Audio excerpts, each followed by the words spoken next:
you love movies and movie discussions, you've come to the right place. Who am I, you ask? I am the Wiz, and I'm here today with... Kim Shactman. Kim, how are you doing this week? Good. How are you? I'm okay. Happy birthday, by the way.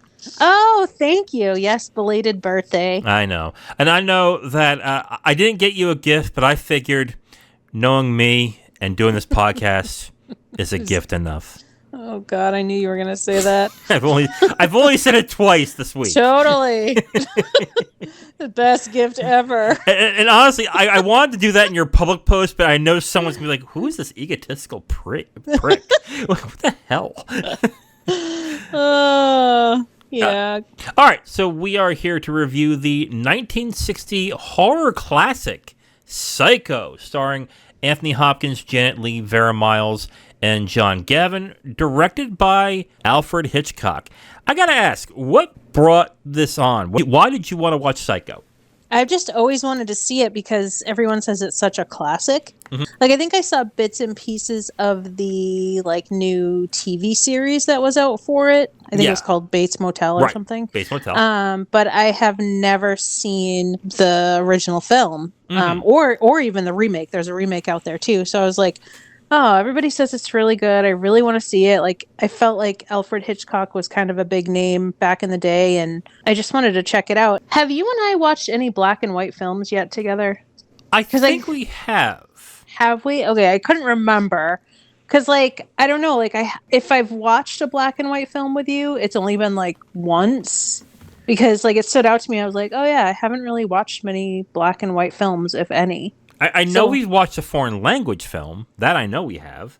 Yeah, but was it in black and white? No, it was not. No, it was not. No. So this was in black and white, and I was like, oh wow, I don't think I've really ever watched any films in black and white, and if I have, I don't remember. It was just that memorable. Yeah, I don't think we have seen or reviewed a black and white film together. I don't think that's happened. So this is my first one. One of the first things that me and Zero did that I pretty much put him up to it is we watched Casablanca.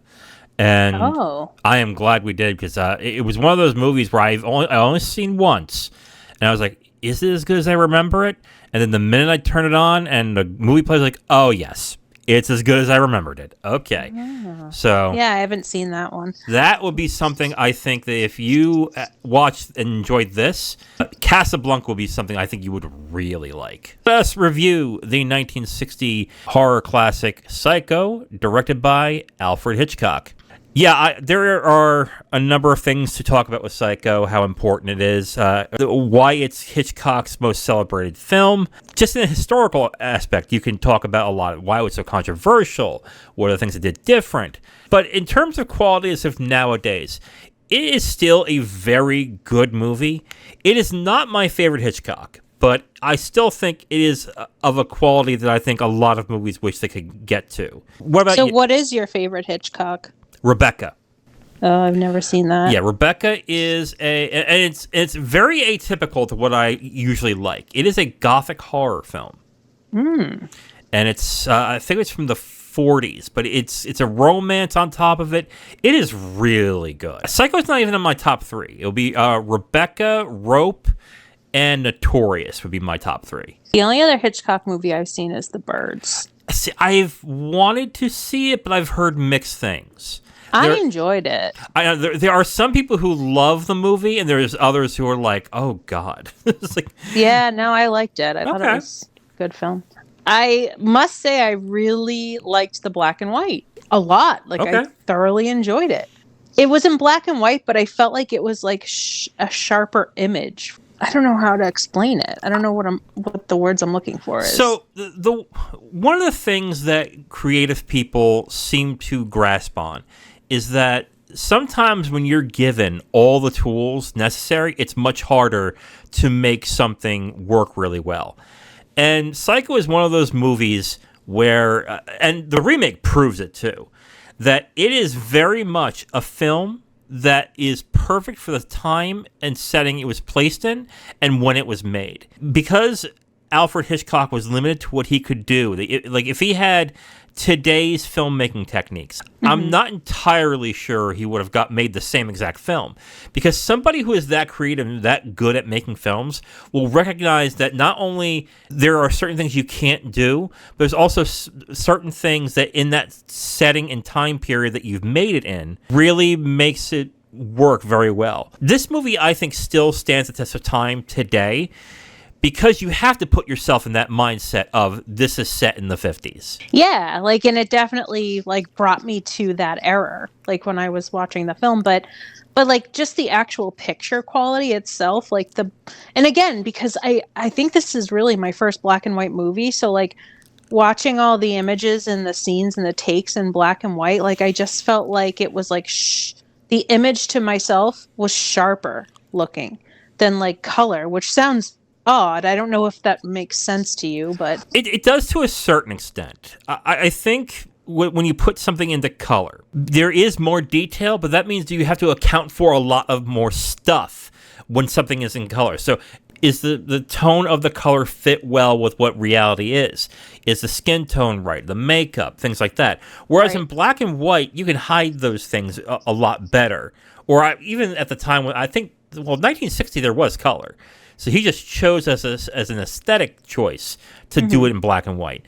With this movie specifically, this film needed to be in black and white, I think, because when you put it in color, you have to account for so much stuff. But because it's in black and white, you can get down to the essence of what the film is. So the shadows and the black and white picture frame of the film really resonates more with what's going on in this specific story. It's like a thriller, so it makes it feel that way. For sure. So like, I mean, I haven't seen the remake, but it sounds like they did that one in color. Oh, yes. Oh, God, yes.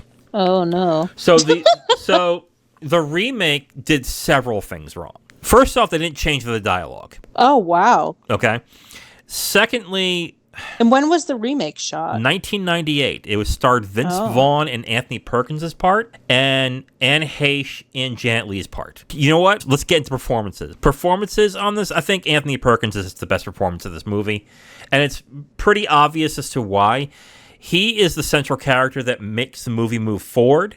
He plays Norman, I think, perfectly in this movie. Norman, throughout the film, is meant to be diminutive, meek. Look, every character in the film doesn't expect him to be much of anything. I mean, he gets pushed around by his mother. He's a follower, not a leader type of deal. Yeah, something along those lines. And he plays that character perfectly. Anthony Perkins did a really good job in this movie, I think. I think it's a really good performance. I agree. Like, I feel like he perfectly played, like, the toned down, meek gentleman that he was, like, obviously throughout the majority of the film, and you just like felt bad for him, kind of it just made you feel like, oh, this poor guy, you know, he's by himself, and you know, he's taking care of his mother and all this stuff, and he did a really great job with it. It was very convincing. Yeah, absolutely. And then I guess the other performance I want to highlight is Janet Leigh. I think she did a pretty good job with what she had in the film, and I think she did rather well as well in this movie. But I think the performance of the film is Anthony Perkins. Like, for sure. Okay. Writing. This is based off of a book I have never read. I don't know how... Oh, I didn't know it was a book, too. Yes. There is a long, sordid story about how this movie got made. The biggest strength about this film is not only the subversion of what happens, but how the characters are portrayed. I had no problem believing any of the characters in this movie at all. Like, everything felt authentic. The way that they portrayed Norman, and the way that everything happened with Marion Crane and what she did, and all, like, those are like the two principal characters, and the sister and the boyfriend who would go on to do what they would do. Everything felt pretty authentic in this. Yeah. I mean, I thought that the writing was done very well because, like you said, like it was very convincing. And I think if we get into the plot, we would have to get into spoilers about what this film does. Know. So we're like trying to be careful not to ruin it. Okay, so skip right through to direction then. There is a reason why this film is so celebrated now and why it's considered Hitchcock's best. Is because what he did in this film, in terms of tone, in terms of characterization, the way he shot the film, how he shot certain scenes, were all masterfully done. If you were to watch this thing, because right now, if I were to say to somebody, what's the best horror film of all time, and I say Psycho, they would probably look at me and go, that's not scary at all. And I would agree with them. This is not a scary film. It really is not. Especially with someone like me and you who, especially you, who's really into true crime. But you can see the genesis of what this movie did to propel that type of storytelling to where it is right now. Sure, like definitely. And I appreciated it for what it was and not like I wasn't seeking out like the horror and blood and guts and you know what I mean? Like I really did appreciate the way he actually shot the film and the characters and so forth than like the actual horror piece. But yes, I can see how it paved the way for other thrillers down the road. I'm thinking about this now. I especially like how he shot Perkins in this movie because Perkins' character is always shot in an off-kilter way. He's not in the center. He is deliberately to the side. There's like a part, I forget which scene it is, but there's a part where he's like shooting from like the ground up and you can see like his neck and his like upper half of his body, but it's not like focused right on his face. I forget which scene it was. Is it the parlor scene that you're talking about? I want to say maybe, but I just remember, or like he's leaning over like the front desk and he's talking to Sam. Okay, yes. Yeah, there's like a part and like it, like I was just like, oh wow, this is shot awkward, but it works. Like it was weird. The language of film most times is that the way that the film is being shot is shot on the perspective of the main character. But because of what this film does, he shoots it in subtle different ways for each character. And it works fantastically. You know when there's a certain way that the film is shot when Marion's in there. There's a certain way that the film's shot when Norman's there. When Arbogast is there. When Sam and Lila is there. Right. There is it's not incredibly different, but subtle enough to know where the perspective is. He particularly did a very good job. I feel like that would be really hard to do, like to like make it subtle, but also blend so well that you can pick up on it, but it's not harsh. Like I just thought it was interesting. I was like, oh wow, this came out really well. I think you'd really have to pay attention in order to find that subtlety. So right. But you know, I'm anal retentive like that. I definitely picked up on it. Oh, good. Like, good. Yeah, especially with the way he shot Norman. Yeah. My God, you're learning. Oh my God. I know. I feel like such a nerd. You bitch. Jesus. Like such a film nerd. Yeah. It's all good. Yeah, I'm rubbing off on you. That's what's happening. Oh God. Yeah. Next thing you know, your husband's gonna start have second thoughts. Maybe I'll finally get him in my wings. All right, so why don't we get into spoilers for Psycho, the 1960 horror film, directed by Alfred Hitchcock. If you have not seen it, you should come back when you're all ready. We'll get into spoilers in 5, 4, 3, 2, 1. I'm glad that we saved a lot of this for spoilers, because a lot of what makes this movie exceptional is in the spoilers. What would you like to talk about? Because there are a lot of things in this movie that we can go over that can be extrapolated on as to how well this is done. Okay, just to recap, guys, like I'm obsessed with true crime. I have seen like blood, guts, you know, the whole 9 yards. And this movie still kind of like actually like stumped me a little bit. Like, really? And like, I kind of just thought it was going to be like, oh, yep, the mom's a murderer. Like, she's psycho. Like, that's where the name comes from. I felt like such a dork watching this movie because I'm like, oh, this is going to be like your typical, you know, whatever. And then like, like the mom's a murderer. And then the twist got me and I was surprised because usually like I can figure it out, you know, like I'm usually good about figuring out the plot twist. I thought it was interesting that they got me. But I can understand if with you specifically, if you really have not been clued into the popular culture zeitgeist thing with Psycho and how everybody seems to know what the plot twist is, and you did not know that, I'm actually kind of jealous because I would have loved to have that. Yeah. I didn't know. And like the only thing I knew about Psycho was that there was like a shower scene. That's like the only thing I knew where like she gets stabbed. That's all I knew.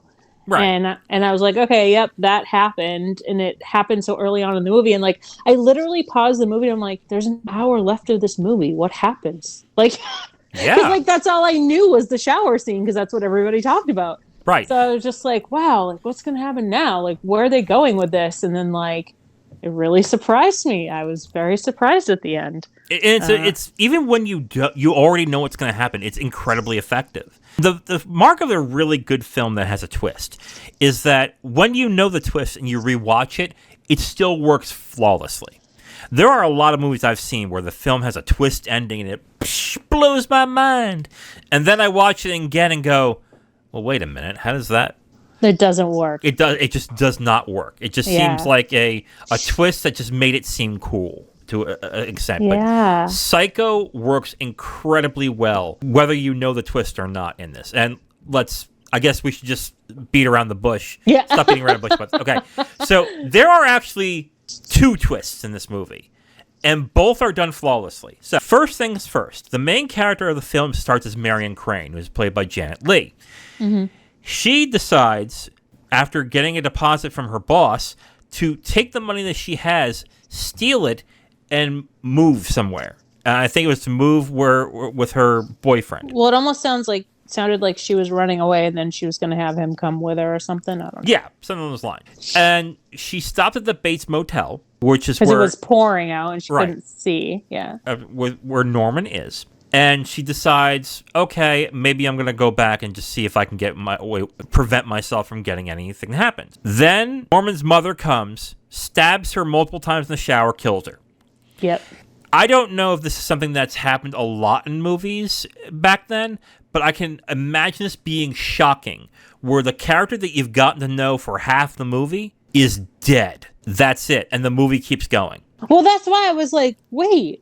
There's still an hour left of this movie. Yeah. That's the main character. What's going to happen now? Right. What then happens is a private investigator who is being hired by Marion's boss to get the money gets to the Bates Motel after certain things happen. He then questions Norman and tries to question the mother, and the mother kills him.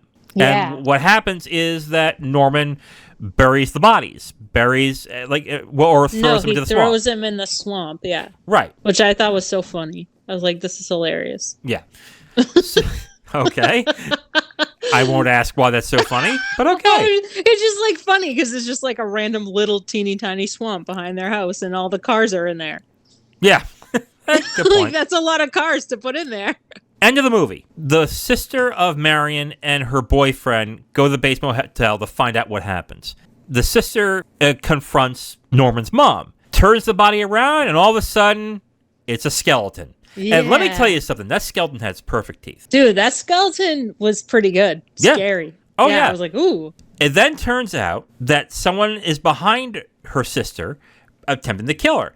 And it's Norman dressed as his mother. Oh my God, it was so good. I was like, no. And then I was like, oh, that's why they call it Psycho. Yep. And then because he's mentally ill. Right. And those are the 2 twists. That Marion Crane dies in the middle of the movie, and it turns out Norman was the one killing them. Yes. So cool. I was like, this is great. It is excellent. It is so good. Well done. I was very, very shocked. And I was like, oh, wow. Because I'm like, why do they call this Psycho? I'm like, oh, now I get it. Right. And what makes Anthony Perkins' performance really good in this movie is that at no point in the film do I feel like he is creepy. I think he's awkward. I think he's maladjusted. I think he's sad. When you watch this movie, you go, this is just a sad, pathetic guy. Yeah, and you're not thinking, what a fucking creep.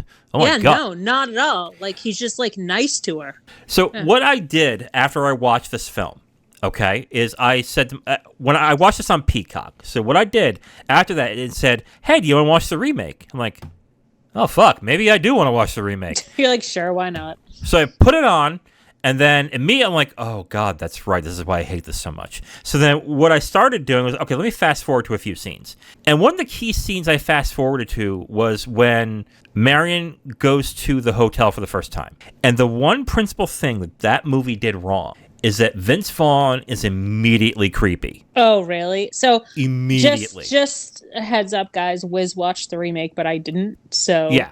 Oh. I'm saving you from that. Don't watch the remake. I'm not gonna because I feel like that just like ruins it. And then on top of that, the Peep show that Norman does in the he's like looking through the wall at her, which is getting changed. Okay, so in the '60s version, it seemed a little more innocent and it seemed a little more curious in a certain sense. It was probably he was like a lonely guy, and he's like, there's somebody here. I just want to like be near them. Okay, in the remake, Vince Vaughn masturbates. And you hear it. Oh, come on. Yep.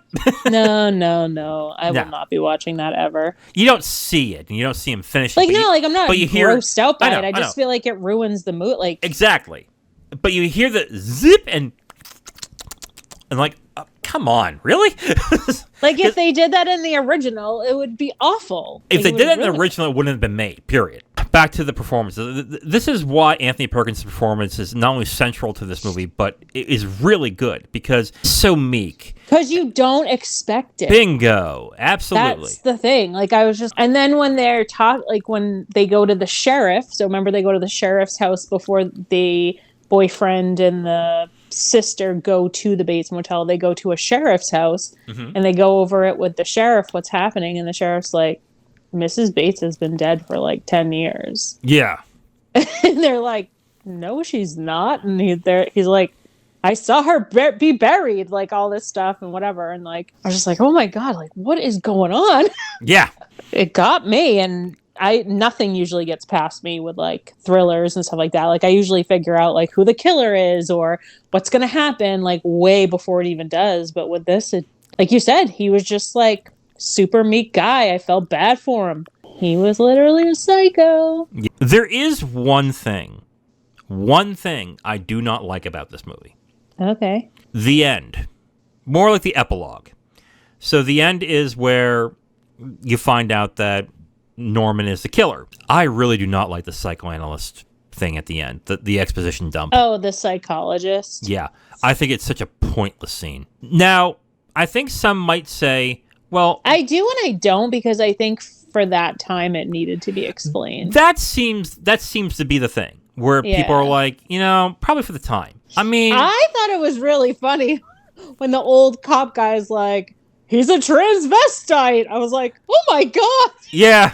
I'm like, well, that was uncalled for, but okay. But the psychoanalyst pretty much says, no, not necessarily. Yeah, he's like, no, like, oh, that was funny. I was like, oh, well, there's a little bit of humor in here. But my issue with that scene, not only is I think the explanation was unnecessary. I think the other thing that I don't like about it is that you get from this really good, surprising high, and you would want people to end the movie with that and go maybe 30 seconds left, cops find the body and boom, it's over. Instead, you drag everything down to like, oh yeah, so this is what happened, this is how it is. Okay. I don't know, it didn't really bother me. I think what would have been a better ending and yes, I know me saying I have a better ending than what Alfred Hitchcock did. Yeah, I know. Who do you think you are? Oh my God. Shut up, okay? This is my podcast. You do you, Wiz. Yeah, exactly. That's what I'm going to do. All right? Just because you're the birthday girl doesn't mean you get to stomp all over me. I liked the end. It was great. Well, that is your opinion as much as it is wrong. Anyway. Okay, what would you have done? Okay. I think, honestly, and maybe the reason why they couldn't do it is because Perkins couldn't actually pull it off. Why not have him talk as the mother?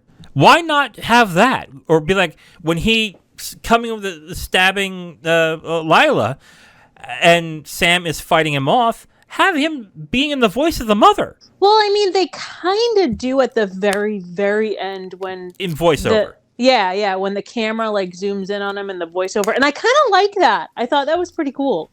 They could have just ended it, like, they could have just, like, cut out the whole psychologist part and, like, ended it with, like, him in handcuffs, like, with that voiceover. Perfect. You know what I mean? Like, cut to that scene. That is better than what I thought. Look at me go. Yeah, look at you. You think you're better than Hitchcock, huh? I don't know. You just said that was It's better. That was a better idea than what you just had. Yeah, no, I am not full of myself to think that I have the best ideas. No, that's actually not bad. Have that ending scene be him and handcuffs. Because I liked that ending scene. I thought that was really. I just think the psychologist scene was rather pointless. I mean, I don't think it needed to be in there, but again, I really do think maybe because of the time.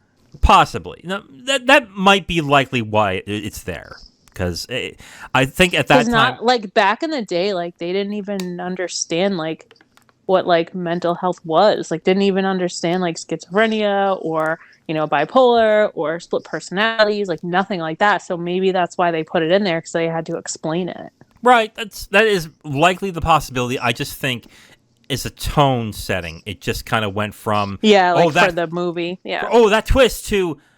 Okay, what now? Here's like a doofy guy in the middle of the police station, like giving like a college lesson on psychology. Yeah. Like, that's boring. Yeah. Really liked that ending part where they zoom on him and then he looks like wicked creepy. It's an iconic shot. Yeah. I'm like, wow. Like, there he is. There's the real Norman. Even like the stupid like end part where they're like pulling out the car and it just is like the end. I was like, it's kind of cool. It's different.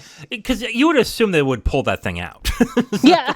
That's what I would assume. I know. I'm like, oh, okay. Well, it's in the swamp. What can we do? I'm like, well. Yeah, the tiny swamp sucked up all the cars. I don't know where they went under there, but they're there. Yeah. Final thoughts on the 1960s version of Psycho, the best version, honestly. I mean, God. The only version. If only that were the case. In our eyes, the only version. Yeah, God. I can't believe I saw the remake first in theaters. Anyway. God, what hasn't been said about this film? I think this is one of the best horror films ever made, even though I kind of don't think it's really good as a horror film. It's not that scary. No, it is definitely a crime thriller. And I think with that, there's a reason why this film is so important and why it is so beloved. I very much like this film. Even after watching this now a third time, I still am entranced by what happens in the film, how well everything is done in the film. I especially like the performance of Anthony Perkins and the direction that Alfred Hitchcock did in this movie. I definitely understand why so many people look at this as a blueprint of how to make this type of film very well. I'm not giving it a perfect score mainly because I do not like the psychologist scene. And I know that's kind of nitpicky, but honestly, it does kill what I think is the mood. It really doesn't do well with the tone of the film. So I'm giving it 4.5 stars out of 5. I think it's a really good film. Again, it's not even my top 3 when it comes to Hitchcock. You took my rating, you boob. Your rating? I mean, whatever. I'm not even going to justify. You were so quiet. I'm like, hello? Are you still? I'm crying on the inside. I never knew someone who said they cared about me so much would call me a boob. Call me an asshat at every time, like I'm like, oh, I'm gonna do a 4.5, and you're like, I give this 4.5. I'm like, okay. What are you like? You're like, son of a bitch. Well, I don't know. Like, I'm like, I don't want him to think I'm like copying him because I don't think you're copying me. I just think you're realizing how good of an opinion I've had all along. God, that's what this is. It's your sudden realization after all these years of knowing me. No, I'm just kidding. See, that I would expect from you. No. Okay, so yeah, 4.5 stars out of 5 for me. It is a classic for a reason. It is considered some of the best movies for a reason. It is an amazing film. 4.5 stars out of 5 for me for Psycho. Nice. Okay. 4.5 stars for me as well. And no, I'm not copying The Wiz. I think this really was my first black and white movie. I think. Maybe. I don't know. I can't remember. But it felt like it was because maybe it was that well done. I really enjoyed the black and white. I really enjoyed Norman's performance. What's his name? Anthony Perkins. Right. Thank you. I really enjoyed his performance. Like I said, the way he pulls it off, really, it got me at the end. The twist got me, and they never usually do. And this seemed like a movie where I would have been able to catch that, and I didn't. And I really shocked myself, too. For me to watch a film and really not know what the ending was going to be like within a thriller is like, I don't know. That's just like an amazing rating to me in itself because it's hard to stump me. I thought the performances were really well, and I don't think it was a scary movie whatsoever. I also liked some of the music in it too. The music really played well with the tone of the film. 4.5 for me. It was just really well done. So, I think the main question I want to ask you before we finalize this. Oh, God. Are you now... no, oh, just... Okay. Are you up to watching more black and white movies? Yeah, definitely. Nice. So there are some that I know that you will enjoy. I know you're a romantic comedy girl. I know you also like comedies. There's some good dramas. There are some comedies that are so good that are in black and white because you've been such a snob about seeing black and white movies. Now that I've broken this, there are some really good ones. Oh man, I'm thinking about it right now. Like Some Like It Hot. My God, My Man Godfrey. Oh man. There's a lot. There's some good ones. Some Like It Hot. Why do I feel like Marilyn Monroe? Oh, yeah. I feel like my stepmom saw that movie and was telling me about it. Yeah. I don't know. Yeah. So now that I know that you are up for watching some black and white movies, oh boy, we just upped that ante. Oh boy. Nice. Can't wait.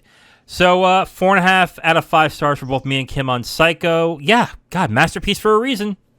Right? Yeah. I'm so excited that I finally saw it. All right.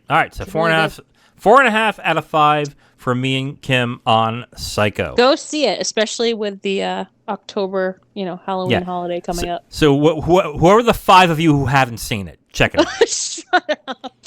No, I'm not trying to be shitty to you on that one, but there are. I know, there's so many people have seen it. I know, but the other thing as well is there's people who haven't seen it but know what happens.